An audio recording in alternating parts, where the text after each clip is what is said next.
If you have gained such powers that you can move the sun and the moon from their courses, or break the earth into pieces, or make all people wealthy, but if you have no love in your heart, you have achieved nothing. As long as you feel pain in your body and mind, keep trying to remove the pain of an ant too.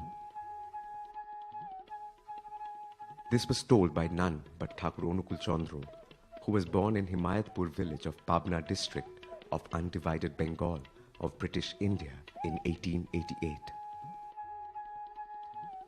His father, Shree Chandra, was known for his honesty, sincerity and noble heart. Anukul Chandra's mother, Manomohini Devi, had a majestic personality whose motherly love was not only for her own children, but was unconditionally showered upon all the villagers. Manomohini Devi only named a son as Anukul after a poem composed by herself, a name that would shine beyond all geographical and mortal boundaries to enlighten the hearts of millions.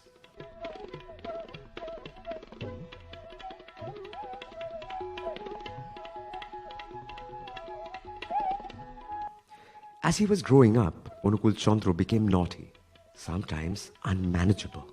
But his love for his mother was incomparable. The little boy would be always ready to walk any length to make his mother happy.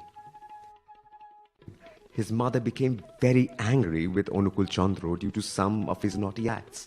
Manomohini Devi started chasing Anukul Chandra with a cane stick. Anukul Chandra started running fast to escape from obvious beating by his mother. But after some time, Anukul Chandra looked back and observed his mother was sweating like anything and breathing fast. Anukul Chandra stopped then and there and surrendered himself to his mother. A few strokes of cane stick would be less painful for him than seeing his mother exhausted.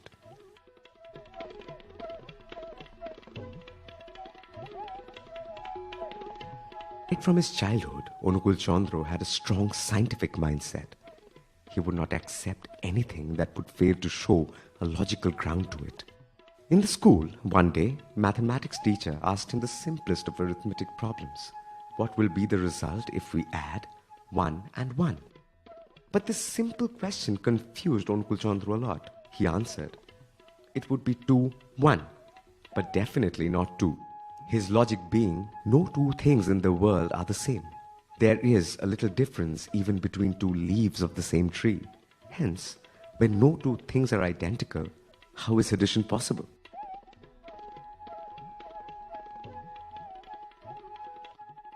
On his way back from school, while it was raining heavily, Anukul Chandra noticed that an old blind man had fallen into a deep ditch by the side of the village road.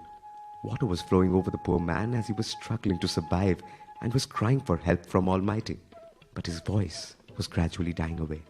Anukul Chandra rushed to the spot and lifted him up on his own shoulder and took him to a nearby home for nursing. The old man got a new life. There are numerous such examples of his kind acts performed throughout his life.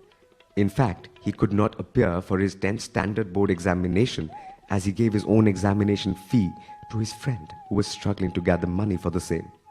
After the school life, Anukul Chandra was admitted to National Medical College at Kolkata, where he studied medicine with great financial difficulties. Finally, he returned to his native land, Pabna, and started practicing medicine. Very soon, he earned tremendous reputation as a doctor in and around his village.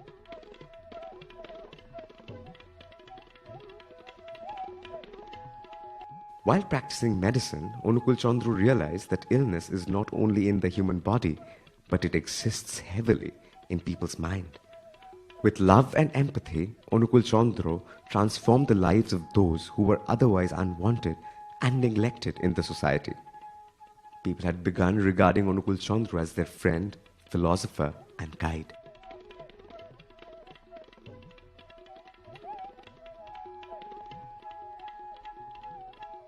Anukul Chandra formed a group of people and engaged them in the performance of devotional songs or kirtans and dance to its rhythm.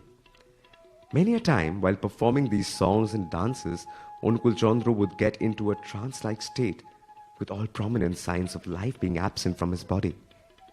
In the time of trance, Holy messages used to come out spontaneously like a fountain from his mouth in different known and unknown languages.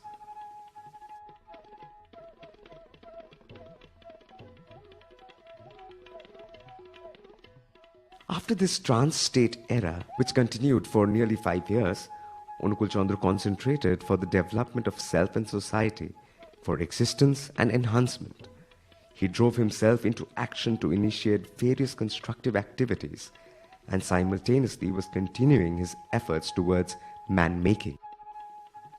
Slowly he established school, college, medical facilities, science institute, engineering workshop, bank, wind electricity, cottage industries, art institute, printing press, and many more in that remote village of Pabna.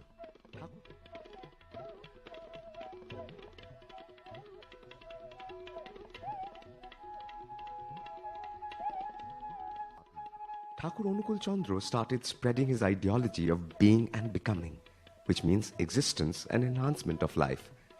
Thousands of people accepted him as their living guide or guru. Simultaneously, Thakur Anukul Chandra started giving messages mainly in Bengali and English. Around 20,000 of these messages were later published as books.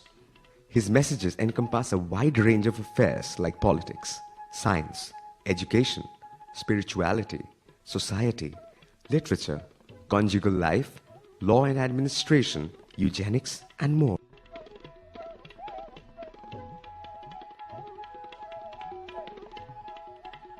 In 1946, Thakur Anukul Chandra relocated to Deoghar, currently in the state of Jharkhand in India, from Pabna, due to health problems and other reasons. There, he continued with similar establishments for the welfare of mankind.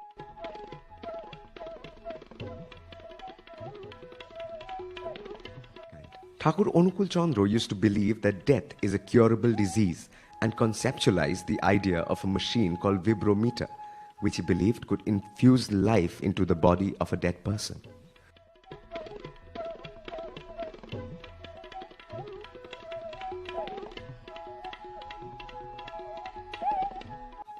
At different points of time, people from different fields came to Pabna and Deoghar Satsang Ashram and interacted with Thakur Anukul Chandra on various aspects. Amongst them were Mahatma Gandhi, Netaji Subhash Chandra Bose, Deshobandhu Chittaranjan Das, Dr. Rajendra Prasad, Shyama Prasad Mukherjee, scientist Satyendra Nath Bose, statistician Prashant Chandra Mohalanobis, W.S. Urquhart, literateur Sharat Chandra Chatterjee, freedom fighter Bipin Chandra Pal, Fazlul Haq, Rohini Chaudhary, Gopinath Bordolui, magician P.C. Sarkar, and Lal Bahadur Shastri. Many of them accepted Thakur Anukul Chandra as their living guide.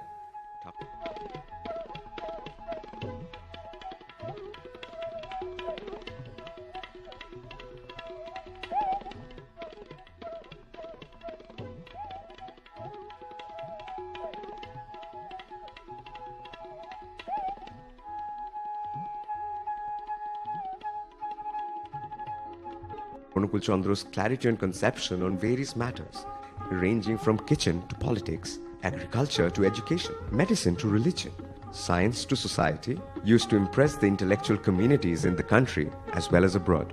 Above all, they were deeply touched with his loving attention, care, and childlike simplicity. Commoners ridden with problems in everyday life used to come to him day and night in search of solace.